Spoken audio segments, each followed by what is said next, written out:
නමස්කාර වේවා බුදුරුවනට සැමදා බුදු හිමි සරණ යමි. නමස්කාර වේවා ධම්රුවනට සැමදා සදහම් සරණ යමි. නමස්කාර වේවා සංඝරුවනට සැමදා මහා සංඝ සරණ යමි.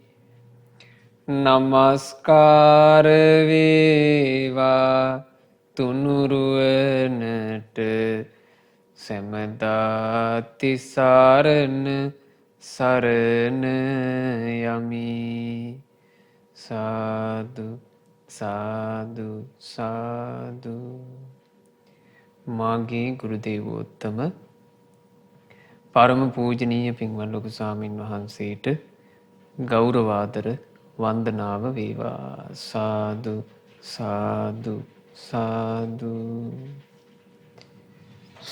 ගරුතර මහා සංඝරත්නයන් අවසරයි. ශ්‍රද්ධාවන්ත වාසනාවන්ත පින්වතුනි, අද මෙම ධම්මෝසද සද්ධර්ම දේශනාවට අනුග්‍රහය දරන්නේ ස්වර්ණා වේහැල්ල මහත්මිය, ස්වර්ණමාලා ගමගේ මහත්මිය, පී ගමගේ මහතා, සුසිලා විජේවාන්න අබේගුණවර්ධන මහත්මිය, රෝහිණී රාජකරුණා මහත්මිය, සුමනා ඩයස් මහත්මිය යන ඒ සුපින්වතුල්ලා විසින් විශේෂයෙන් මිය පරලෝ යන්ට යෙදුණු ඩී.ඒ. වේහැල්ල පියාණන්ට සහ එම මෑණියන්ට පරලෝ ජීවිතයට සංග්‍රහා පිණිස පින් අනුමෝදන් කරන අදහසින් ඒ සුපින්වතුල්ලාගේ දායකත්වයෙන් අද ඔබට අපගේ මහා කාරුණික බුදුරජාණන් වහන්සේගේ උතුම් ශ්‍රී සද්ධර්මය අහන්ට වාසනාව ලැබෙනවා. පිංගතුනේ, අපගේ භාග්‍යතුන් වහන්සේ සැවැන්නුවර ජේතවනාරාමේ වැඩ ඉන්න කාලේ භික්ෂූන් වහන්සේලා චාරිකාවේ වැඩම කිරීම අවසන් කරලා, ඒ කියන්නේ ඒ කාලේ වස් කාලේ වස්සානයට සැවැන්නුවරට එකතු වුණා. බුදුරජාණන් වහන්සේත් ඒ වස් කාලේ සැවැන්නුවර තමයි වස්වාසයට සූදානම් වුණේ. එතකොට දඹදිව නානා ජනපදවල චාරිකාවේ වැඩපු ස්වාමීන් වහන්සේලා තමයි මේ සැවැන්නුවරට එකතු වුණේ. ඉතින් මාස ගානකට පස්සේ හිතවත් ස්වාමීන් වහන්සේලා එකතු වෙලා ස්වාමීන් වහන්සේලා පිරිස පොඩි කතා බහකට වැටුණා.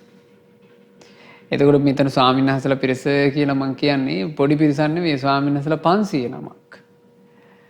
මේ භික්ෂුන් වහන්සේලා 500 නම දැන් කතා බහේ යනකොට මේ කතා බහ නිකාම්ම යොමු වුණා ඒ පළාතේ පාරවල් ගැන. දැන් ඒක ස්වාමීන් වහන්සේලා පිටසක් කියනවා, අපෝ ආයුෂ්මතුනි, අපේ පැත්තේ අපි වස්වසලා මේ අපි චාරිකාවේ වැඩපු පැත්තේ නම් ගන්න දෙයක් නැහැ පාරවල්. ඒ පාරවල් වල හරි අමාරුයි වැඩම කරන්නට, කිසි පිළිවෙලක් නැහැ කියලා ඔන්න ස්වාමීන් වහන්සේලා කොටසක් කියනවා. එතකොට ඒ කතාව අහගෙන ඉඳලා අනිත් ස්වාමීන් වහන්සේලා කියනවා, ඒකට ආයුෂ්මතුනි අපි හිටපු පැත්ත. ඒ පැත්තේ නම් පාරවල් ටික හරි අගේට හදලා තියෙනවනේ. ඕන ඔහොම මං මාවත් ගැන ගමන් කරන්න තියෙන පාරවල් ගැන මේ ස්වාමීන් වහන්සේලාගේ මහා කතා බහක් ඇති වුණා. දැන් අද කාලේ වුණත් පින්වතුනි ඔය පාරවල් ගැන කතාව ඇති වෙන්නේ නැද්ද? ඔය වගේමයි එදා ස්වාමීන් වහන්සේලා 500 නම ඒ පැත්තට වඩා මේ පැත්තේ පාරවල් හොඳයි, මේ පැත්තට වඩා ඒ පැත්තේ පාරවල් නරකයි කියලා දැන් මෙහිම මාර්ග ගැන කතාව. මේ කතාව සිද්ධ වෙනකොට භාග්‍යවත් බුදුරජාණන් වහන්සේ සැවැන්නුවර ගන්ධකුටිය වැඩ හිටියේ. බුදුරජාණන් වහන්සේට දිව්‍ය ශ්‍රවණයෙන් ඇහෙනවා මේ භික්ෂුන්ගේ කතාව. භාග්‍යතුන් වහන්සේ දැක්කා මේ 509ටම තියෙනවා මහා පුණ්‍ය වාසනාවක්. හැබැයි මේ පින්වන්තයෝ දැන් අර්ථයක් නැති කතාවක යෙදෙනවා. බුදුරජාණන් වහන්සේ මේ භික්ෂූන් කතා බහ කරමින් ඉන්න තැනට වැඩම කළා. එතකොට අර භික්ෂුන් වහන්සේලා කොහොම කතාව නවත්තලා භාග්‍යතුන් වහන්සේට ගරු සත්කාර දැක්වුවා. බුදුරජාණන් වහන්සේ අහනවා මහණෙනි මගේ වැඩමවීමෙන් ඔබේ කවර කතාවකටද බාධා වුනේ? ඒ ස්වාමීන් වහන්සේලා කිව්වා නේ ස්වාමීනි භාග්‍යතුන් වහන්සේ තේරුමක් ඇති කතාවක් නෙවෙයි අපි කර කර හිටියේ. ස්වාමීනි අපි වැඩ හිටපු පැතිවල පාරවල් ගැන තමයි කතා කළේ කිව්වා. බුදුරජාණන් වහන්සේ වදාලා මහණෙනි ඔබ ඔය කතා බහ කරලා තියෙන්නේ බාහිර මාර්ගයක් ගැන නොවේ. ඔය මාර්ග කොයිතරම් යස අගයට තිබ්බත් මහණෙනි ඒකේ මහා ලොකු අර්ථයක් නෑ නොවේ. ඒ නිසා මහණෙනි කතා කරනවා නම් කතා කරන්නට දුකින් නිදහස් වෙන මාර්ගය ගැන කතා කරනවා නම් මොකක් ගැනද පින්වතුනි කතා කරන්න කිව්වේ? දුකින් නිදහස් වීම පිණිස තියෙන පාර. දුකින් නිදහස් වීම පිණිස තියෙන මාවත. දුකින් නිදහස් වීම පිණිස මේ තිබෙන්නා වූ මාර්ගයේ වැඩපිළිවෙල ගැන කතා කරන්න කිව්වා. කුමක්ද මේ මාර්ගය? ආර්ය අෂ්ටාංගික මාර්ගය. කතා කරන්න කිව්වා ඒ සොඳුරු මාර්ගය ගැන. ඒ සොඳුරු මාර්ගය ගැන කතා කරන්නට කියලා බුදුරජාණන් වහන්සේ දහම් කතාව ඉස්මතු කරලා ඒ භික්ෂුන් වහන්සේලාට හරි ලස්සන ගාථා ටිකක් කියලා දුන්නා. භාග්‍යතුන් වහන්සේ වදාලා මග්ගානට්ටංගිකෝ සෙට්ඨෝ සච්චානං චතුරෝ පදා විරාගෝ සෙට්ඨෝ ධම්මානං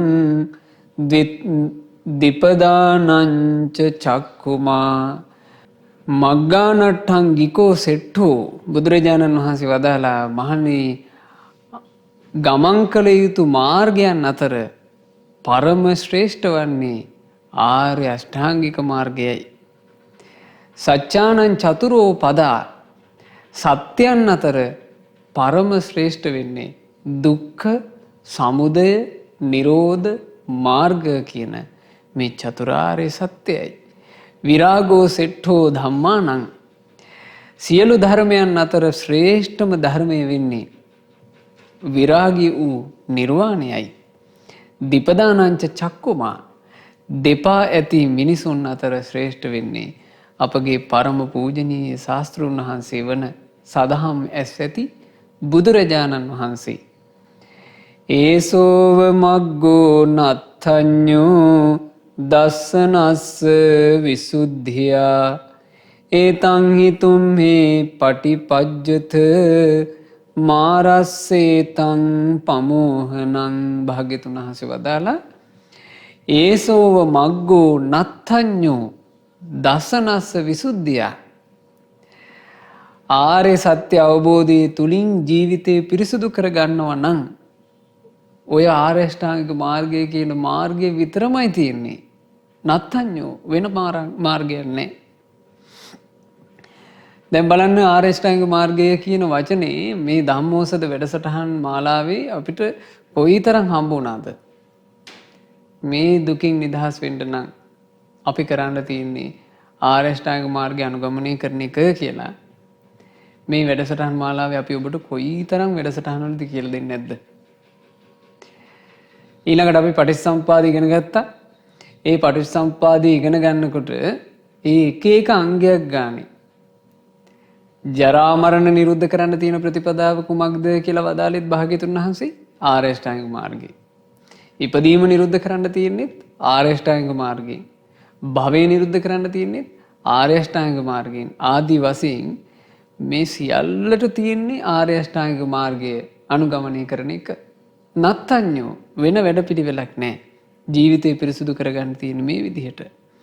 ඒතං හි තුම්මේ පටිපජ්ජත ඒ නිසා මහණෙනි ඔබත් මේ මාර්ගයම පිළිපදින්ට මාරස්සේතම් පමෝහණං මේ ආර්ය අෂ්ටාංගික මාර්ගය කියන පාරේ මාර්ගයේ ඔබ ගමන් කළොත් මාරයාව රවට්ටන්න ඔබට පුළුවන්. ඒතං හිතුම් හේ පටිපන්නා දුක්ඛසන්තං කරිස්සත අක්ඛාතෝ වේ මයා මග්ගෝ අඤ්ඤාය සල්ල සත්තනං බුදුරජාණන් වහන්සේ දේශනා කළා. ඒතං හිතුම් හේ පටිපන්නා දුක්ඛසන්තං කරිස්සත මහණෙනි මේ ආර්ය අෂ්ටාංග මාර්ගයේ නම් වූ සුන්දර වැඩපිළිවෙල අනුගමනය කරලා ඒ මාවතේ ගමන් කරලා දුක්ඛසන්තං කරිස්සත මේ සියලු දුක් ඔබ අවසන් කරලා දාන්නට අක්ඛාතෝ වේ මයා මග්ගෝ අඤ්ඤාය සල්ල සත්තනං රාගාදී දුක් උපදවන සියලු කෙලෙසුන් මුළුමනින්ම උදුරලා දාන මේ ආර්ය අෂ්ටාංග මාර්ගය මම ඔබට කියලා දෙන්නේ ප්‍රත්‍යක්ෂ අවබෝධයෙන්. ප්‍රත්‍යක්ෂ අවබෝධය කියලා කිව්වේ පිටුතුනේ බුදුරජාණන් වහන්සේ මේ ආර්ය අෂ්ටාංගික මාර්ගය නම් වූ ඊතා සොඳුරු මාර්ගයේ ගමන් කළා. ඒ නිසානේ අපි භාග්‍යතුන් වහන්සේට කියන්නේ සුගත සුන්දර ගමනක්. ආර්ය අෂ්ටාංග මාර්ගයේ සුන්දර ගමනක් උන්වහන්සේ වැඩම කළා. ඒ සුන්දර ගමන සුන්දර වූ නිවනින් කෙලවර වුණා. ඒ ප්‍රත්‍යක්ෂ අවබෝධයෙන් තමයි මේ ආර්ය අෂ්ටාංග මාර්ගය ගැන භාග්‍යතුන් වහන්සේ අපට පෙන්වලා දෙන්නේ. ඒ නිසා මේ මාර්ගයේ ගමන් කරලා සසර දුකින් නිදහස් වෙන්න කියනවා. එතකොට ගමන් කිරීම කියන එක තියෙන්නේ කාගේ අතේද? ගමන් කිරීම තියෙන්නේ ශ්‍රාවකයාගේ අතේ. දවසක් භාග්‍යතුන් වහන්සේගෙන් අහනවා ගණක මොග්ගල්ලාන කියලා බ්‍රාහමණේ. ස්වාමීනි භාග්‍යතුන් වහන්සේ දැන් ඔබ වහන්සේ ඔය කියා දෙන වැඩපිළිවෙලේ ගමන් කරලා මේ ඉන්න භික්ෂුන් වහන්සේලා ඔක්කොම නිවන් දකින්නවද කියලා ඇහුවා. එතකොට බුදුරජාණන් වහන්සේ ගණක මොග්ගල්ලාන්ට කියනවා නෑ මොග්ගල්ලානේ ඇතැම්මු නිවන් දකින්නවා ඇතැම්මු නිවන් දකින්නේ නැහැ කිව්වා.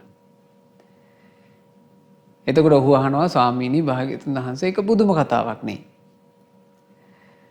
නිවන කියලා එකක් සියලු දුක් නැති නිර්වාණය කියලා එකකුත් තියෙනවා නම් ඒ නිවනට වැඩම කරන්නට ඒ නිවන කරා යන්න මාර්ගයකුත් තියෙනවා නම් ඒ නිවන කරා යන මාර්ගය පැහැදිලි කරලා කියලා දෙන ඔබ වහන්සේත් ඉන්නවා නම් ස්වාමීනි කොටසක් නිවනට යන්නටත් කොටසක් නිවනට නොයන්නටත් හේතුව මොකද්ද? එතකොට බුදුරජාණන් වහන්සේ ඒ ගණක මොග්ගල්ලානට කියනවා මොග්ගල්ලානේ මං ඔබගෙන් මේක අහන්න. ඔබට තේරෙන විදිහට උත්තරේ දෙන්න. රජගහ නුවරත් සැවැත් නුවරත් අතර මාර්ගය ඔබ හොඳට දන්නවද කියලා ඇහුවා. ඒ කියලා කිව්වේ සැවැත් නුවර ඉඳලා මිනිස්සෙක් ඇහුවොත් එහෙම රජගහ නුවරට යන්නේ කොහොමද කියලා ඒ යන හැටි කියලා දෙන්න දන්නවද කියලා ඇහුවා. එතකොට ගණක මොග්ගල්ලාන කියනවා ස්වාමීනි මම ඉතින් මේ මාර්ගයේ පුංචි කාලේ ඉඳලා ගමන් කරලා තියෙනවා මට ස්වාමීනි කියලා දෙන්න පුළුවන්. දැන් ගණක මොග්ගල්ලානේ ඔබ ළඟට ඇවිල්ලා මිනිස්සෙක් අහනවා එහෙනම් පින්වත මට කියන්න කොහොමද සැවැත් නුවර ඉඳලා රජගහ යන්නේ? එතකොට ඔබ කියලා දෙනවා මේ විදිහට කෙලින් යන්න මෙහෙම මේ දෙමන් හන්දියක් හම්බෙයි. ඒ හන්දියෙන් වම් පාරට යන්න දකුණු පැත්තට හැරෙන්න එපා. එහෙම යනකොට මෙහෙම ගහක් හම්බෙයි. ඒ ගහ පහු කරගෙන යන්න මෙහෙම කියලා දෙනවා කිව්වා. ඒ කියලා දෙනකොට අර පාර අහගත්ත මිනිස්සයාගෙන් එක මිනිස්සෙක් ගේ ගණක මොග්ගල්ලාන කියපු පාරෙම යනවා. වමට හැරෙන්න කිව්වා නම් එතනින් වමට හැරෙනවා. මං සලකුණු හොඳට බලනවා. එහෙම යනවා. එහෙම ගියපු කෙනාට මොකද වෙන්නේ? ගණක මොග්ගල්ලාන කියනවා ස්වාමීනි ඔහු රජගහ නුවරට යනවා. හැබැයි ගණක මොග්ගල්ලානේ අනිත් මිනිස්සයා ඔබෙන් පාර අහගත්තාට අහගත්ත විදිහට නෙවෙයි මිනිහා යන්නේ. මිනිහට ඕන විදිහට යනවා. වමට හැරෙන්න කියලා කියපු තැනින් මිනිස්සයා දකුණට හැරෙනවා. මං සලකුණු ගැන කිසි සැලකිල්ලක් නැහැ. ඔහේ යනවා. ඒ මිනිස්සයාට රජගහ නුවරට යන්න ලැබෙයිද කියලා ඇහුවා. කිව්වා ස්වාමීනි මිනිහා පාර වරද්ද ගත්තා. මිනිස්යාට රජගහ නුවරයන්ට ලැබෙන්නේ නැහැ. එතකොට භාග්‍යතුන් වහන්සේ අහනවා ඒ ගණක මොග්ගල්ලාන ඒක පුදුම කතාවක් නේ. රජගහ නුවර කියලා එකකුත් තියෙනවා නම් රජගහ නුවරට යොමු වෙච්චි පාරකුත් තියෙනවා නම් ඒ රජගහ නුවරට යන්න පාර පෙන්නන හොඳට කියලා දෙන ඔබත් ඉන්නවා නම් එක මිනිස්සෙක් රජගහ නුවරට යන්නත් අනිත් මිනිස්සයා රජගහ නුවරට නොයන්ටත් හේතුව කිම? එතකොට ගණක මොග්ගල්ලාන hina වෙලා කියනවා ස්වාමීනි භාග්‍යතුන් වහන්සේ ඒකේ වගකීම මට ගන්න බෑ. මම කරේ ස්වාමීනි මාර්ගය මෙයයි කියලා පෙන්නපු එක. මාර්ගයේ ගමන් කිරීම ගමන් නොකිරීම ඒ පාර අහගත් අයගේ වැඩේ කිව්වා. බුදුරජාණන් වහන්සේ වදාලා මොග්ගල්ලානේ ආන්ගේ විදිහමයි. තථාගතයන් වහන්සේ කියන්නේ නිවන වූ ෂේම ස්ථානය මේ දුක් කිසිවක් නැති තැන දැකලා ඒ දුක් කිසිවක් නැති තැනට යන පාර හොඳට අඳුනගත්ත කෙනා. තථාගතයන් වහන්සේ කරන්නේ ඒ මාර්ගයේ පෙන්නන එක මාර්ගය කියන එක විතරයි කිව්වා. අක්ඛාතෝ වේ මයා මග්ගා භාග්‍යතුන් වහන්සේ මාර්ගයේ පවසන්නේය.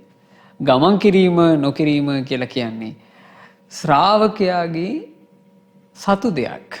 ඉතින් බුදුරජාණන් වහන්සේ මේ අවසාන ගාථාව වදාලා තුම්හෙහි කිච්ඡං ආතප්පං අක්ඛාතාරෝ තථාගතා පටිපන්නා පමොක්ඛන්ති ජායිනෝ මාර බන්ධනා.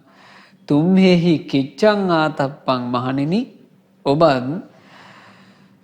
දුකින් නිදහස් වීම පිණිස හොඳට වීරිය අරගෙන මේ ආර්ය අෂ්ටාංග මාර්ගයේ හැසිරෙන්න.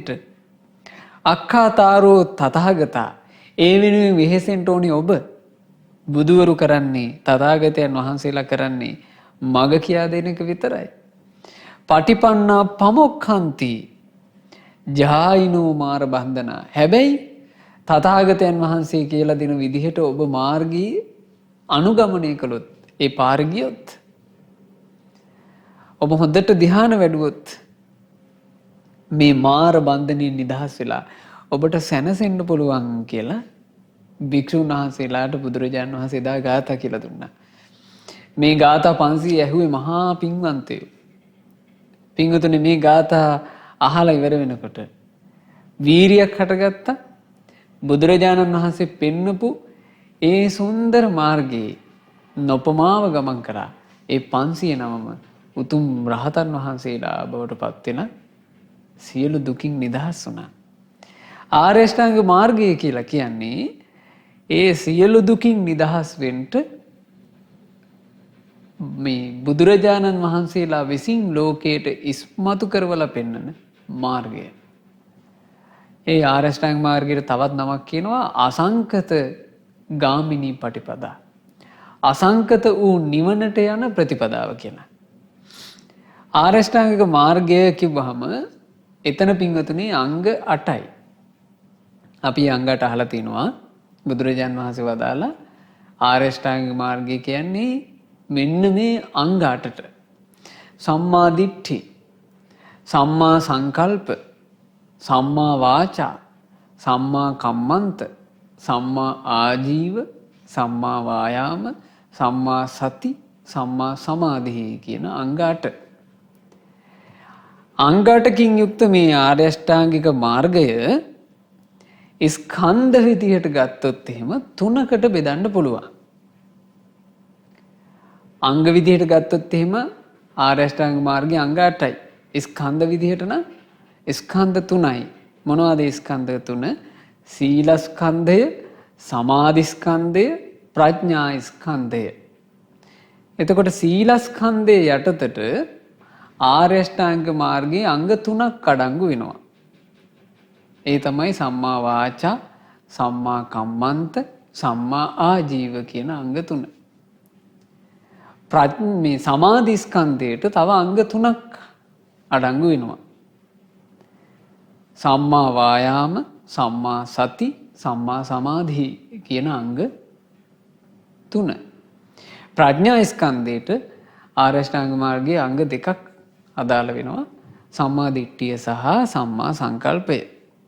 ආර්ය අෂ්ටාංග මාර්ගයේ වැඩිම ගැන විස්තර කරනකොට අපි තේරුම් ගන්න ඕන ආර්ය අෂ්ටාංග මාර්ගය එතකොට අංග විදිහට නම් 8යි. ස්කන්ධ විදිහට නම් ස්කන්ධ 3යි. වඩන්න තියෙන්නේ සීල, සමාධි, ප්‍රඥා කියන පිළිවෙලට. වැඩි යන්නේ මේ විදිහට තමයි. ආර්ය අෂ්ටාංග මාර්ගයේ වැඩිමේදී මූලික කරගන්න තියෙනවා අංග 3ක්. ඒ මූලික කරගන්න තියෙන අංග 3 තමයි සම්මා දිට්ඨියත්, සම්මා වායාමයත්, සම්මා සතියත් කියන අංග. ඒ සම්මා දිට්ඨි, සම්මා වායාම, සම්මා සති කියන අංග 3 මූලික කරගෙන තමයි ආර්ය අෂ්ටාංගිකේ මාර්ගයේ තියෙන සියලු අංගයන් අපට උපදව ගන්න තියෙන්නේ. එතකොට මේ දුක් නැසන මාර්ගයේ දුකින් නිදහස් කරන වැඩපිළිවෙල ගැන අද ඉඳන් අපි ධම්මෝසද වැඩසටහන් මාලාවේ ඉගෙන ගන්නවා. අද අපි ඉගෙන ගන්නේ සම්මා දිට්ඨිය ගැන. එතකොට සම්මා දිට්ඨිය කියලා කිව්වේ පින්වතුනි මොන ස්කන්ධයටද අයිති? ප්‍රඥා ස්කන්ධයට. ප්‍රඥාවන්ත කෙනෙකුටයි මේ ධර්මයේ තියෙන්නේ. එතකොට මේ ආර්ය මාර්ගයේ පටන් ගන්න තියෙන්නේම ප්‍රඥා ස්කන්ධයට අදාළ අංගයෙන්. ඒ තමයි සම්මා දිට්ඨි. සම්මා දිට්ඨිය කියන එකට සාමාන්‍යයෙන් කියනවා නිවැරදි කල්පනාව, හරි දැක්ම ආදී වශයෙන්ත් කියනවා. නමුත් සම්මා දිට්ඨිය කියලා කියන්නේ මොකද්ද? බුදුරජාණන් වහන්සේ දේශනා කළා කතමාච සම්මා දිට්ඨි. මොකක්ද සම්මා දිට්ඨිය කියලා කියන්නේ? යංකෝ දුක්ඛේ ඥානං. යම් මේ දුක ගැන දන්නා බවක් ඇද්ද? දුක්ඛ සමුදයේ ඥානං. දුක හට ගැනීම ගැන දන්නා බවක් ඇද්ද? දුක්ඛ නිරෝධේ ඥානං. දුක නිරුද්ධ වීම ගැන දන්නා බවක් ඇද්ද? දුක්ඛ නිරෝධ ගාමිනියා පටිපදාය ඥානං. දුකින් නිදහස් කරවන වැඩපිළිවෙල ගැන දන්නා බවක් ඇද්ද? අයං උච්චති සම්මා දිට්ඨි. ඕනෝක තමයි සම්මා දිට්ඨිය. එතකොට මොකද්ද සම්මා දිට්ඨිය කියලා කිව්වේ? මේ දුකයි කියලා දන්නවා. ඉපදීම දුකකි, ජරාවට පත්වීම දුකකි, ලෙඩවීම දුකකි, මරණය දුකකි, ප්‍රේයන්ගෙන් වෙන්වීම දුකකි, අප්‍රියයන් හා එක්වීම දුකකි, ශෝක වැළපීම් දුක් දුම්නස් සුසුම් හෙලීම් උරුම කර ගැනීම දුකකි, කැමති වන්නා වූ යම් දෙයක් ඇද්ද එය නොලැබීම දුකකි. මේ සියල්ල හකුලුවා කියනවා නම් සංක්ෂේපයෙන් පංච උපාදානස්කන්ධෙම දුකකි කියලා කෙනෙක් දුක ගැන දන්නවා නම් ඒ දුක ගැන දන්නා බව සම්මා දිට්ඨියයි. ඊළඟට දුක්ඛ සමුදය ඥාන. දුක්ඛ සමුදය ඥානය කියලා කිව්වේ දුක හටගන්නේ මෙහිමයි කියලා දන්නවා. තණ්හාව නිසා දුක හටගන්නවා. කාම තණ්හා, භව තණ්හා, විභව තණ්හා කියන මේ තණ්හාව නිසා තමයි දුක හටගන්නේ කියලා දන්න එක සම්මා දිට්ඨිය. දුක්ඛ නිරෝධ ඥානං. තණ්හාව නිරුද්ධ වීමෙන් දුකෙන් නිදහස් කියලා දන්නවනම් සම්මා දිට්ඨිය. දුක්ඛ නිරෝධ ගාමිනියා පටිපදාය ඥානං. මේ දුකින් නිදහස් වෙන්න අනුගමනය කරන්න තියෙන වැඩපිළිවෙල ආර්ය අෂ්ටාංගික මාර්ගයමයි කියලා දන්නවනම් ආන්න ඒකට කියනවා සම්මා දිට්ඨි. මේ සම්මා දිට්ඨිය තමයි කියනවා ආර්ය අෂ්ටාංගික මාර්ගයේ වැඩිීමේදී ප්‍රමුඛ අංගය වෙන්නේ. බුද්ධ දේශනාවේ තියෙනවා සම්මා දිට්ඨි පුබ්බංගමා හෝති. සම්මා දිට්ඨිය තමයි මහණෙනි මුළු මාර්ගයටම ප්‍රමුඛයා වෙන්නේ. හේතුව මොකද්ද?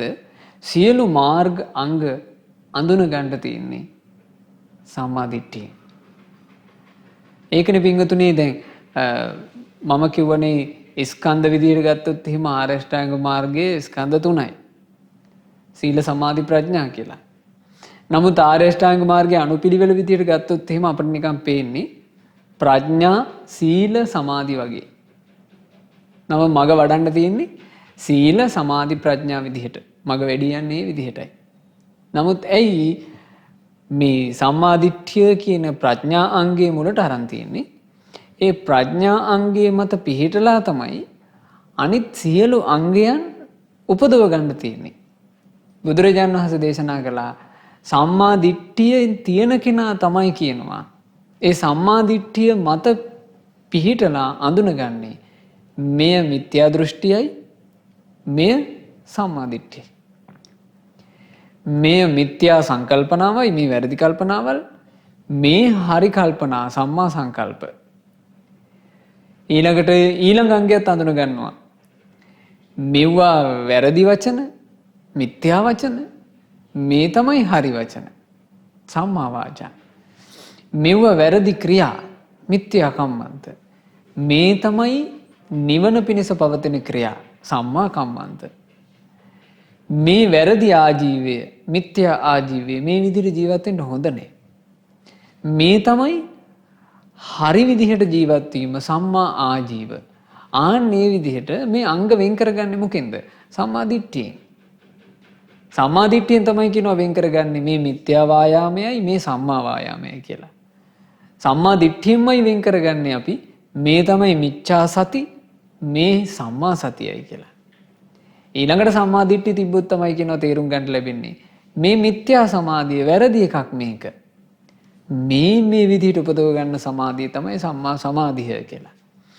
එතකොට මේ සියල්ලටම මූලික වෙන්නේ සම්මා දිට්ඨිය නිසා. ආර්ය අෂ්ටාංග මාර්ගයේ පූර්ව අංගය සම්මා දිට්ඨි පුබ්බංගමා හෝති. සම්මා දිට්ඨිය ප්‍රමුඛ අංගය වෙනවා කියනවා මුළු ආර්ය අෂ්ටාංග මාර්ගයටම. ඒ වගේමයි පින්වතුනේ මජ්ක්‍ධිම නිකායේ සම්මා දිට්ඨි නමින් සූත්‍ර දේශනාවක් සඳහන් වෙනවා අපගේ සාරිපුත්ත මහරහතන් වහන්සේ අර්ථ තෝරන. එහි සාරිපුත්ත මහරහතන් වහන්සේ දීර්ඝ විස්තරයක් සම්මා දිට්ඨිය ගැන කරනවා. ඒ දේශනාවේ තියෙනවා කුසල් අකුසල් ආදී මනමින් අඳුනා ගන්නවා නම් කෙනෙක් ඒකත් ඔහුගේ සම්මා දිට්ඨිය කියනවා. මේ කුසල් මේ අකුසල් මේ කුසල් මුල් මේ අකුසල් මුල් කියලා අඳුන ගන්න එක සම්මා දිට්ඨිය කියනවා. ඊළඟට මේ සත්‍යාව සසර ගමනේ අරගෙන යන්න හේතු වෙන ආහාර තියෙනවා. ඒ ආහාර ගැන අඳුන ගැනීම සම්මා දිට්ඨිය කියනවා. ඊළඟට අපි ඉගෙන ගත්තානේ ධම්මෝසද වැඩසටහන් මාලාවේ පටිච්ච සමුප්පාදයේ අංග. මේ අංග එකක් එකක් ගැන පැහැදිලිව දන්නවා කියලා කියන්නේ. ඒ ඔහුගේ සම්මා දිට්ඨිය කියනවා. ඕන්න ඔය විදිහට සම්මා දිට්ඨිය කෙනෙක් ගාව තියෙනවා නම් එයා ජීවිතේ දිහා දකින පිළිවෙල ධර්මානුකූලයි. එයා බුදුවරුන්ගේ රහතුන්ගේ දහමට අනුව ජීවිතේ දිහා බලන කෙනෙක්.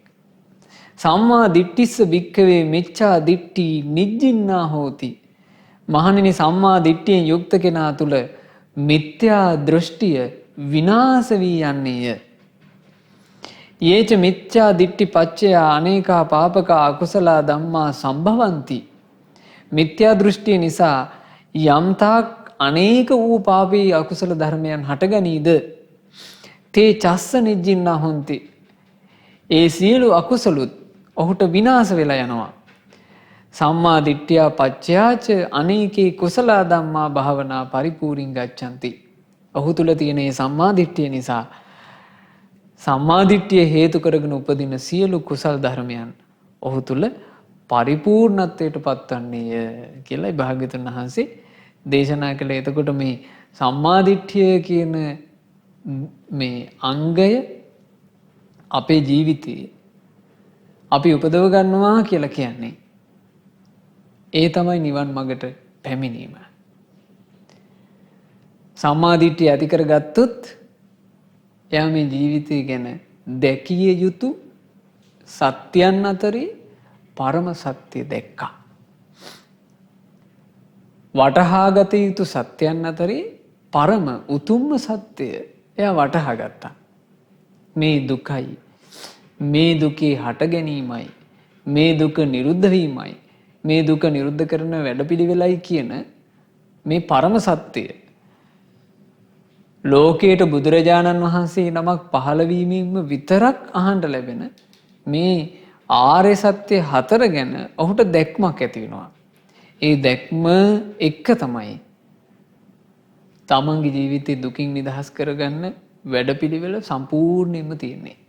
දැන් බලන්න එක අවස්ථාවක එක්තරා භික්ෂුවක් ඒ භික්ෂුන් වහන්සේ හරි වෙහෙසලා ධර්ම මාර්ගයේ හැසිරෙච්ච කෙනෙක්. ඒ උත්තමයන් වහන්සේ භාග්‍යතුන් වහන්සේගෙන් ධර්මයේ ඉගෙනගෙන ඒ ධර්මයේ පුරුදු කිරීම පිණිස හුදකලා වුණා. හුදකලාව දැන් මේ නිවන් මඟ පිණිස පවතින කුසල් උපදව ගන්නට උන්වහන්සේ මහන්සි ගන්නවා. ජීවිතය කියලා කියන්නේ පින්වතුනි අස්තිර එකක් නේ. ජීවිතය ගැන නුවණැත්තෝ වදාළේ තිනග්ගේ උස්සාව බින්දු උපමා. තනකොළ ගහක් අග තියෙන පිනි බින්දුව වගේ මේ ජීවිතේ. ඊළඟට ජලයේ ඉරක් අඳිනවා වගේ මේ ජීවිතේ. ඉර අඳින ෂණයෙන්ම මෙකිලා යනවා වගේ මේ ජීවිතේ හරි අස්තිරයි. මෙහෙමනේ නුවණැත්තෝ ජීවිතය ගැන වදාළේ. ඥානවන්තයෝ ජීවිතයට කිව්වේ මේ ජීවිතේට අප්පං හිදං මේ ජීවිතය කියලා කියන්නේ හරි අල්ප එකක්. හරි අල්ප ආයුෂයකින් මේ ජීවිතය අවසන් කරන්න වෙනවා කියලා නුවණැත්තෝ වදාළේ. ඉතින් බලන්න අර භික්ෂුන් වහන්සේ බොහෝම වෙහෙසිලා නිවන් මඟ වඩමින් ඉද්දී ඒ ස්වාමීන් වහන්සේ අරගෙන ආපු ආයුෂ ටික ඉවරුණා. දැන් මේවා හොඳ සිදුවීම්. දැන් අපි වුණත් මේ කාලේ ධර්මයක් හම්බ වෙලා ඊළඟට කල්යාණ මිත්‍ර ඇසුරක් හම්බ වෙලා අපි වාසනාවන්ත වුණානේ මේ ධර්මයේ හැසිරෙන්න. බලන්න නමුත් ධර්මයේ හැසිරෙමින් ඉද්දී ඒ භික්ෂුවට වෙච්ච දේ අපට වෙන්න පුළුවන්. ඒ භික්ෂුන් වහන්සේ ආසාවෙන් මේ නිවන් මඟ මඩන් වහන්සේ ගන්නවා බුදුවරයෙක් ලෝකේ වැඩ ඉන්න කාලෙක. මේ ලෝකේ පරම පූජනීය කල්යාණ මිත්‍රයන් වහන්සේ ලෝකේ වැඩ ඉන්න කාලේ භික්ෂුව ධර්මයේ හැසිරෙන්න මහන්සි ගන්නවා. අනේ භික්ෂුවගේ ආයුෂ ඉවර වුණා. ආයුෂ ඉවර වෙලා ඒ භික්ෂුව මනුස්ස ලෝකෙන් චුත වුණා. හැබැයි බොහෝ පින් පිරුණු නිසා ඒ භික්ෂුව දෙව්ලොව උපන්නා. මාර්ගඵල අවබෝධයක් විශේෂයෙන් තිබ්බේ නැහැ. නමුත් ගොඩාක් පින් තිබ්බනේ. ඒ නිසා භික්ෂුව ගිහිලා උපන්න දෙව්ලොව. දැන් දෙව්ලොව උපන්නාට දෙව්ලොවට හිත පිහිටියේ නැහැ. තමන් වඩමින් හිටපු ධර්ම මාර්ගයේ තමයි හිත පිහිටලා තිබුණේ. ඒ නිසා දෙව්ලොව උපදිලත් මේ භික්ෂුව දැන් දිවි පුත්‍රයා තමන්ගේ විමානට යන්නේ නැතුව සක්මන් කරනවා. විමාන ඉස්සරහා තිබුණ පොඩි වැලිතලාව ඕකේ සක්මන් කරනවා. සක්මන් කර කර ඉන්නකොට දැන් සෑහෙන වෙලාවක් සක්මන් කරන්න ඇති මං හිතන්නේ. මේ දෙවියාට අප උපස්ථාන කරන්නට ඒ දෙවියාට අදාළ විමානයේ සේවිකාවෝ විදිහට අප්සරාවියෝ පහළ වෙලා. මේ අප්සරාවියෝ ටික ජනේල කවුළු වලින් විමානයේ තියෙන ජනේල කවුළු වලින් බලන් හිටියා දැන් මේ දෙවියා දැන් සක්මන් කරලා දැන් එයි කියලා බලන් ඉන්නවා එන්නේම නැහැ. අන්තිමේ මේ දෙවඟනන්ට බලන් ඉඳලා එපා වුණා. මේ අප්සරාවියෝ ටික විමානෙන් බැහැලා මේ දෙවියා සක්මන් කර කර ඉන්න තැනට එනවා. එද්දී මේලාගේ කකුල් වල පලන්දලා තිබ්බා කියනවා නූපුර. මේ පාද සලන්. ඔය පාද සලන් පලන්දලා තියෙන ඒවා දැන් මෙයාලා අඩිය තියලා එනකොට ලස්සන දිව්‍යමය මිහිරි නාදය දෙනවා. සිලින් ගාලා හඬ එන්න ගත්තා. එතකොට අර මේ දේවපුත්‍රයා දැන් හිතන්නේ කොයි විදිහටද? සාමාන්‍ය කාමභෝගී දෙවියෙක් හිතන විදිහට හිතන්නේ. ඒ දෙවියට එකපාර හිතවිල්ලක් එනවා. හාපු කාන්තාවෝ කියන්නේ නිවන් මඟට අන්තරාය කරයි. මම සංවර කරගන්න ඕනේ ඉන්ද්‍රිය කියලා. තව ටිකක් මේ හිස පහතට නවාගෙන සක්මන් කරන්න ගත්තා. දැන් අර කාන්තාවෝ ටික අප්සරාවියෝ ටික ආවා කියලා අවධානයක් නැහැ. එතකොට මේ අප්සරාවියෝ ටික කියනවා අනේ දේව පුත්‍රය මෙතන මේ සක්මන් කරන තැනක් නෙමෙයි.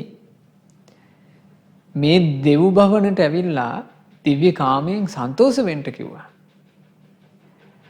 එතකොට දේව පුත්‍රයාට හැඟීමක් එනවා කියනවා කාන්තාවෝ කියලා කියන්නේ චාටු බස් වලින් පුරුෂයාව කාමයට ඇදලා ගන්න පිරිසක්. ඒ නිසා මං සංවර වෙන්න ඕන කියලා තව සංවර වුණා. දැන් අප්සරාවියන්ට හරියන්නේ නැහැ මේක. අප්සරාවියෝ ටික මේ විමානය ඇතුලේ තිබුණ උස කණ්ණාඩියක්. මේ කණ්ණාඩිය උස්සගෙන එනවා එතෙන්ට. ඔසවගෙන ඇවිල්ලා අර දේවපුත්‍රයා සක්මන් කරනකොට සක්මන ඉස්සරහා මෙහෙම තිබ්බා. දේවපුත්‍රය මේ දෙව්ලොව ඔබ දෙවියෙක් ඒක දකින්න කිව්වා. එතකොට මේ කණ්ණාඩියෙන් මේ දේවපුත්‍රයාට මෙච්චර වෙලා නොදුටු තමන්ගේ අලුත් රූපේ පේන්න ගත්තා. ඇයි මේ ශරීරයෙන් දේවපුත්‍රයෙක් වුණාට හිත තිබුණේ භික්ෂුවගේ හිතනේ.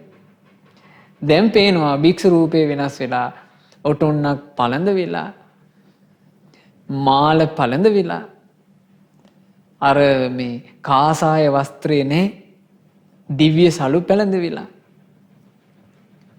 තමන්ගේ ශරීරෙත් මේ මනුස්ස ශරීර වගේ ගොරහැඩි ශරීරයක් නෙමෙයි පලිඟු වගේ බබලන සිරුරක් ලැබිලා හැබැයි මත්තුන්නේ හරි දුකක් හටගත්ත කියනවා හිතට. අයියෝ මම මේ පැවිද්දකට පත් උනේ මම මේ ධර්මයේ හැසිරුනේ මේ වගේ ජීවිතයක් පතා ගන්නන් නෙවෙයි. කොහෙටද අප්පා මම මේ වැටුනේ කියලා මහ කනගාටුවක් හටගත්තා. ඒ කනගාටුවෙන් යුක්තව බලනවා භාග්‍යතුන් වහන්සේ කොහෙද වැඩ ඉන්නේ. මේ දේවපුත්‍රයාගේ නුවණට තේරෙනවා බුදුරජාණන් වහන්සේ සවැත් නුවර වැඩ ඉන්නවා. එහෙම්ම චුත වුණා. චුත වෙලා පහළ වුණා සවැත් නුවර ජේතවනාරාමේ භාග්‍යතුන් වහන්සේ වැඩ ඉන්න ගන්ධ කුටියේ. පින්වතුනේ ওই ගන්ධ කුටියේදී මේ වගේ දෙවිවරු කී දෙනෙකුගේ ගිනි නිවෙන්නේ නැද්ද? අර දෙවියා දැන් පහළ වෙනවා. ඒ දෙවියා එතන පහළ වෙනකොටම අප්සරාවියෝ ටික බැලුවා. දැන් දේවපුත්‍රයා කතා කර කර හිටියා. එකපාර නොපෙනී ගියා. අප්සරාවියෝ බැලුවා කොහෙද ගියේ? අනේ දේවපුත්‍රයා ගියේ බුදුරජාණන් වහන්සේ ළඟට. අප්සරාවියෝ ටිකත් ඒ මොහොතේම චුත වෙලා ඒ දෙවියා පස්සෙන්ම බුදුරජාණන් වහන්සේ ළඟට යනවා. භාග්‍යතුන් වහන්සේ ඉස්සරහා මේ දේවපුත්‍රයා කියනවා ස්වාමීනි අච්චරා ඝන සංගුට්ටං පිසාච ඝන සේවිතං. ස්වාමීනි මේ මගේ පිටිපස්සේ ඉන්නව නේද මේ 500ක් 600ක් අප්සරාවියෝ. මේ අප්සරාවියන්ව මට පේන්නේ හරියට පිසාචේ ගොඩක් වගේ. මේලා පිසාචේ එකතුනා වගේ හරියට ගෝසා කරනවා. වනන්තං මෝහනං නාම. අනේ ස්වාමීනි මට මේ දෙව්ලොව කියන එක ගැන හිතෙන්නේ මෝහයෙන් හැදිච්ච කැලයක් කියලයි.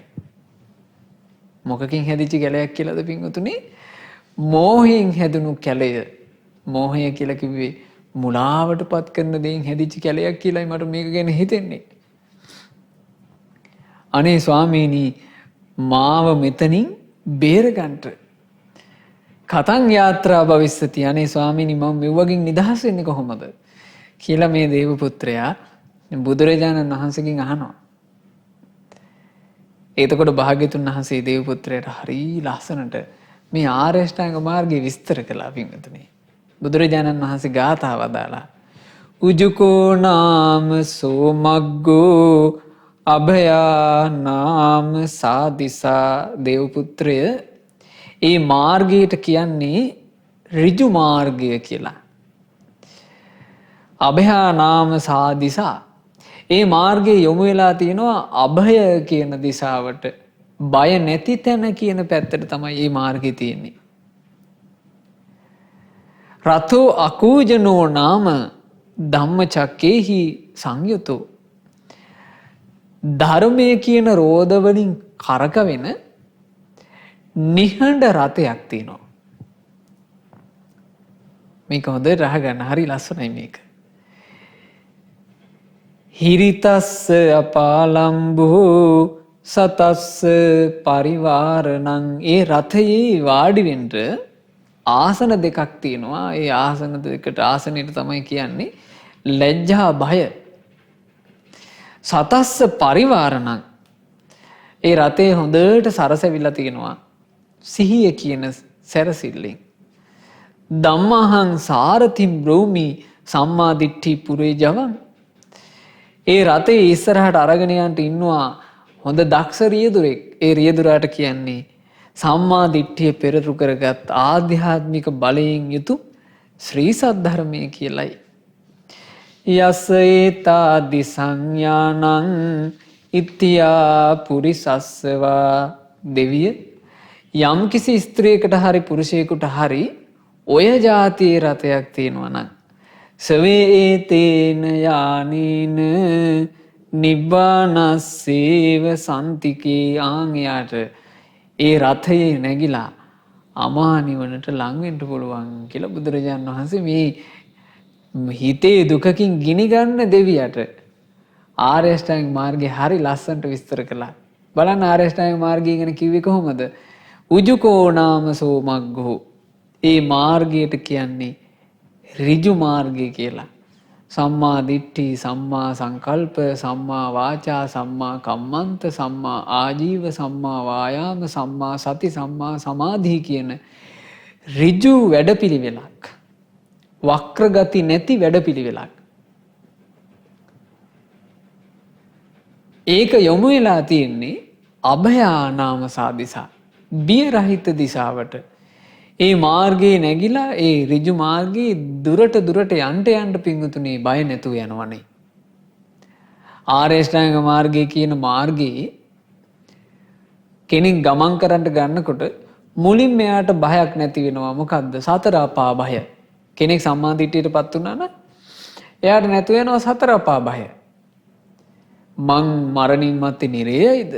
හදිසිය මැරුණොත් එහෙම පෙරේතෙක් වෙයිද? හදිසිය මැරුණොත් එහෙම තිරිසන් ලෝකයයිද? අසුර ලෝකයයිද කියලා තියෙන බය නැතුව යනවා. මහා සැනසෙල්ලක් උපදිනවා. බය තුනී වෙන සැනසෙල්ලක්. මං ඒකාන්තයෙන් භව 7ක් ඇතුලේ නිවන් දකින්නමයි කියලා.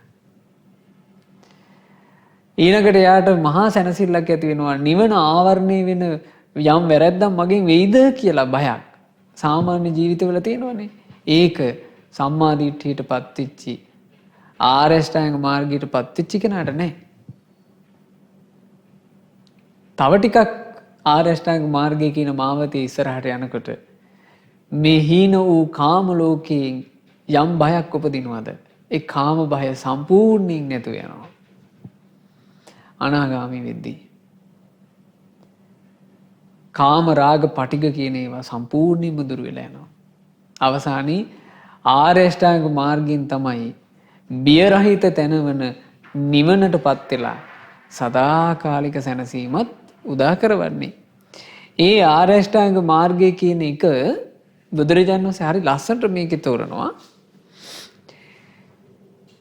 ධර්මයේ කියන රෝධ වලින් තමයි කියනවා මේ ආර්ය අෂ්ටාංගික මාර්ගය කියන එකේ අපේ ගමන තියෙන්නේ. එතකොට කෙනෙකුට නැත්තම් බුදුරජාණන් වහන්සේ වදාළ ධර්මය එයාට ආර්ය අෂ්ටාංගික මාර්ගය කියලා ඍජු මාර්ගය තිබ්බා කියන එක ගැන මේ දැනගත්තට ඇති වැඩක් නැහැ. ඒ මාගේ ගමන් කරනවා නම් Tamanට තියෙන්න ඕන දහම් රෝධ සහිත රථයක්. ඒ රථේ සවි වෙලා තියෙන රෝධ දහම් රෝධ. ධර්මයේ කියන රෝධෙන් තමයි ඉස්සරහට යන්නේ. දහම් රෝධේ නැත්තම් එක එක්කිනාගේ මතිමතාන්තර නම් තියෙන්නේ. ඒ වාහනේට රෝධ නැත. රෝධ නැත්තම් ගමනක් නැත. ඒ නිසා ඒ රථයේ තියෙන රෝධ තමයි කියනවා ධර්මය. ඒ ධර්මයේ කියන රෝධ වලින් නම් රථේ කරකවෙන්නේ. ඒ කිසි සද්දයක් නැහැ කියනවා. කිසි සද්දයක් නැහැ කිව්වේ මොකද්ද පින්වතුනි? අල්පේච්ඡයි ඒ ජීවිතේ. මේ ಗುಣ කියාගෙන මේ මම මෙහෙම කෙනෙක් මම මෙහෙම කෙනෙක් කියලා තමන් ගැන නැති ಗುಣ පෙන්නගෙන රඟපාන්නේ නෑ මේ ජීවිතේ. මේ ජීවිතේ කිසි සද්දයක් නෑ. හිරිතස්ස අපාලම්බෝ. ඒ ආර්ය අෂ්ටාංගික මාර්ගයට ගෙන යන උතුම් රථය තුල තමන් වාඩි වෙනවා නම් ඒ සඳහා තියෙන සුදුසුකම තමයි පව් කරන්න ලැජ්ජාව, පව් කරන්න බයත්. ඒ තමයි ආසනේ. සතස්ස පරිවාරණං සිහිය කියන සැරසිල්ලෙන් රථය සරසවාගෙන ඒ රථය ඉස්සරහට අරගෙන යන්න නම් තියෙන්න ඕන කියනවා. සම්මාදිට්ඨිය පෙරට කරගත්ත ශ්‍රී සද්ධර්මය කියන රත රියදුරා. රියදුරා නැත්තම් පිංගුතුනේ මොකුත්ම නැහනේ. රතේ එක තැන. එතකොට රියදුරා කවුද? සම්මාදිට්ඨිය මුල් කරගත්ත ශ්‍රී සද්ධර්මය. ඒක සම්මාදිට්ඨිය මුල් කරගත්තාම ශාස්ත්‍රඥ වහන්සේගේ වචනින් පිට යන්නේ නැහැ. ශාස්ත්‍රඥ වහන්සේගේ වචනින් පිට නොයා සම්මාදිට්ඨිය මුල් කරගෙන ධර්මය අනුගමනය කරද්දී ආන්නේ රතේ ඉස්සරහට ඇදෙනවා. ඒ රතෙන් තමයි කියනවා ඒ ස්ත්‍රියකට හරි වේවා පුරුෂයෙකුට හරි වේවා අමා නිවනට ලං වෙන්න ලැබෙන්නේ. ඔය ලස්සන සිද්ධියක් තියෙනවා මේ බුදුරජාණන් වහන්සේ වැඩ ඉන්න කාලේ මේ සම්මා දිට්ඨිය තියෙනවා නම් ජීවිතේට කොච්චර සනසෙල්ලක්ද. සැවැන්නුවර වීදියේ හිටියා හිඟන්නෙක්. ওই හිඟන්න ඊටාම කලාතුරකින් තමයි හරියට බඩ පිරෙන්න කන්නේ. පිළිවෙලකට අඳින්න වස්ත්‍රයක් නැහැ. නිදාගත්තේ අගුපිලක දුක්ඛසේ හිටියේ. ওই හිඟන්න මල මැරුණට පස්සේ පින්වතුනේ මේ හිඟන්නා ගිහින් උපදිනවා කියනවා තව්තිසා. තව්තිසාවේ උපන්නට පස්සේ දැන් මේ හිඟන්නනේ තව්තිසා ආවේ. අනිත් දෙවිවරු ඔක්කොටම වඩා මේ හිඟන්න ලස්සනයි කියනවා. මේ හිඟා කමින් හිටපු කෙනා දෙව්ලොව ආවට පස්සේ අනිත් දෙවිවරු ඔක්කොටම වඩා හරි හැඩකාරයි කියනවා. ඉතින් දෙවිවරු මේ ගැන කතා වෙලා තියෙනවා. දැන් හරි වැඩන්නේ මෙයා මේ හිටියේ කොහොමද? දැන් මෙච්චර උඩකට මෙයා කොහොමද ආවේ කියලා. එතකොට ඔතෙන්ට සග්දේවුන් දෙවියන්ලා කියනවා දෙවිවරුනේ. ඒ දෙවියාට ඔබ මොකුත් කියන්න එපා. ඔහු මනුස්ස ලෝකයේ ඉද්දී ධන සම්පත් වලින් මිල මුදල් වලින් ආහාර පාන ආදීන් සැප සම්පත් වලින් ඔහු දිලින්දෙක් වුණාට ඔහු තුල තිබුණා කියනවා ආධ්‍යාත්ම ධනවත්කම. ඔහුට තිබුණා කියනවා සම්මා දිට්ඨිය. ඔහු දුකට හේතුව දුක නිරුද්ධ කිරීම දුක නිරුද්ධ කරන ප්‍රතිපදාව කියන මේ චතුරාර්ය සත්‍ය අවබෝධ කරගෙන හිටපු සෝතාපන්න වෙච්ච කෙනෙක් කිව්වා. ඒ හින්දා තමයි කිව්වා අපි ඔකෝම අභිභවා ඔහු මේ මනස්කාන්ත දේව පුත්‍රයෙක් බවට පත් උනේ. ඒ නිසා පින්වතුනේ මේ සම්මා දිට්ඨිය ඇති කරගත්තොත් නිවන් මඟ තුල ඒ සම්මා දිට්ඨිය තමයි අපට අපේ ජීවිතේ දුකින් නිදහස් කරවන්නට උපකාරී වෙන අපේ ජීවිතේ දුකින් නිදහස් කරවන ආර්ය අෂ්ටාංගික මාර්ගයේ වැඩිම පිණිස ප්‍රමුඛ අංගය වෙන්නේ. ඒ නිසා අප හැම දිනාට ඒ උතුම් සම්මා දිට්ඨිය ඇති කරගන්නට වාසනාව ලැබෙත්වා. සාදු සාදු සාදු. අද දවසේ අප රැස් කළ සියලු පින් පළමු කොට දෙවියෝ අනුමෝදන් වෙත්වා. සග්දිමිඳුන් ප්‍රධාන සතරවරන් දෙවිවරු සෙම්පති දෙවිවරු අපගේ ඉෂ්ඨකාමී දෙවිවරු මේ පින් අනුමෝදන්ව දෙවියෝ දිව්‍ය ආශීර්වාදයෙන් වැඩෙත්වා. දෙවියන්ගේ රැකවරණ අප හැම දිනාට දෙවියෝ සලසත්වා. දෙවියෝද සංසාර දුකින් අත් මිදෙත්වා. සාදු සාදු සාදු. රැස් කර ගන්නට යෙදුනා වූ සියලුම පුණ්‍ය ධර්මයන් අපි අනුමෝදන් කරමු. අපගේ ගුරු දේවෝත්තම කල්යාණ මිත්‍ර පරම පූජනීය පින්වත් ලොකු ස්වාමීන් වහන්සේට මේ සියලුම පින් අනුමෝදන් වෙත්වා. පින්වත් ලොකු ස්වාමීන් වහන්සේ නිදුක් වෙත්වා, නිරෝග වෙත්වා, දීර්ඝායුෂ සම්පන්නිය ලබත්වා. මේ ගෞතම බුද්ධ ශාසනයේම උතුම් චතුරාර්ය සත්‍ය පරිපූර්ණ වශයෙන් අවබෝධ කරගන්නට වාසනාව ලැබෙත්වා. සාදු සාදු සාදු. මහමෙවුනා වාසී රටලෝක වාසී උතුම් මහා සගරුවනට පින් අනුමෝදන් වෙත්වා.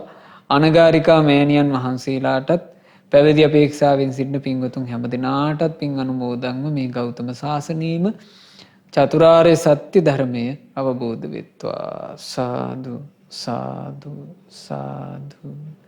රැස් කරගන්ට යෙදුනා වූ සියලු පුණ්‍ය ධර්මයන් අද දවසේ ධර්ම දේශනාවේ දායකත්වයන් දරන පින්වතුන් හැමදෙනාගේ නමින් මියගිය ඥාතීන්ට පින් අනුමෝදන් වෙත්වා. විශේෂයෙන් මිය පරලෝකීය ඩී.ඒ. වේහැල්ල පියාණන්ට ඒ වගේම මෑණියන්ට මේ සියලු පින් අනුමෝදන් වෙත්වා. ඔබ නමින් මියගිය සියලු ඥාතීන්ටත් පින් අනුමෝදන් වෙත්වා. පින් අනුමෝදන්ව ඒ ඥාතීන්ගේ පරලෝ ජීවිතේ ඒකාන්ත වශයෙන් සුඛී සෝපත් භාවයට පත්වෙත්වා. මේ දුක් විඳින්මින් යන සංසාර ගමනින් ඊතා ඉක්මනින්ම නිදහස් වෙත්වා කියන ප්‍රාර්ථනාවෙන් සාදුකාර පවත්වලා පින් අනුමෝදන් කරන්ට රැස් කරන්ට යෙදුණු සියලුම පුණ්‍ය ධර්මයන් ස්වර්ණා වේහැල්ල මහත්මියට, කසුනි, පුලනි, සොනාල් යන දූ දරුවන්ට, ඒ පවුලේ සෑම සියලු දෙනාට, බර්නි පෙරේරා ගුරු මෑණියන්ට, ඥාති හිත මිත්‍රාදීන් සෑම සියලු දෙනාට පින් අනුමෝදන් වෙත්වා. ඒ වගේම අද දේශනාවේ අනුග්‍රහය දරන ඒ ස්වර්ණා වේහැල්ල මහත්මියටත්, ස්වර්ණ මාලා ගමගේ මහත්මියට, පී ගමගේ මහත්මාට, සුසීලා විජේමාන්න අබේගුණරත්න මහත්මියට, රෝහිණී රාජකරුණා මහත්මියට, සුමනා ඩයස් මහත්මිය ඇතුළු හැම දිනාට මේ සියලු පින් අනුමෝදන් වෙත්වා. අනුමෝදන් වෙත්වා. ඒ අයගේ පවුල්වල සියලු දෙනාට පින් අනුමෝදන් වෙත්වා. සියලු දෙනාට මේ පින් අනුමෝදන්ව මේ පින්වල ආශිර්වාදයෙන්, තෙරුවන් සරණින්, දෙවියන්ගේ රැකවරණින් සියලු යහපත සැලසේවා. කිසිම කරදරයකින් බාධාවකින් තොරව කල්යාණ මිත්‍ර ඇසුරේ සුවසේ දහම්මග දියුණු කරගන්නට ඒ පින්වතුන්ට වාසනාව ලැබෙත්වා. විශේෂයෙන්ම මේ උතුම් ධර්ම දානමය පින ඒ පින්වතුන්ලාට උතුම් චතුරාර්ය සත්‍ය ධර්මය අවබෝධ කරගන්නටම හේතු වාසනා වෙත්වා. සාදු සාදු සාදු.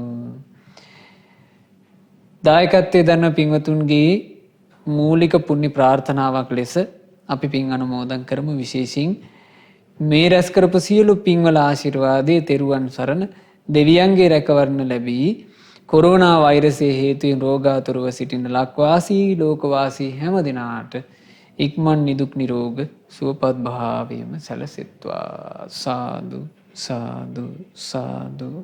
ශ්‍රද්ධා මාසික ධර්ම දාන සමාජිකාවන්ටත් ශ්‍රද්ධා කාර්ය මණ්ඩලයේ හැම දිනාටත් පින් අනුමෝදන් වෙත්වා. සුපින්නතුන් හැම දිනාටත් පින් අනුමෝදන්ව ඔබ හැම දිනාට සුවසේ ධර්මයේ හැසිරෙන්න, සුවසේ ගුණ ධර්ම දියුණු කරගන්නට වාසනාව ලැබෙත්වා. මේ ගෞතම සාසනයේ චතුරාර්ය සත්‍ය ධර්මයේ අවබෝධ වෙත්වා. හැම දිනාටම තෙරුවන් සරණයි. නමෝ බුද්ධාය. මෙවැනි වටිනා ධර්ම දේශනා නැරඹීමට ශ්‍රද්ධා YouTube චැනලය සබ්ස්ක්‍රයිබ් කර සීනුව ලකුණ ඔබන්න.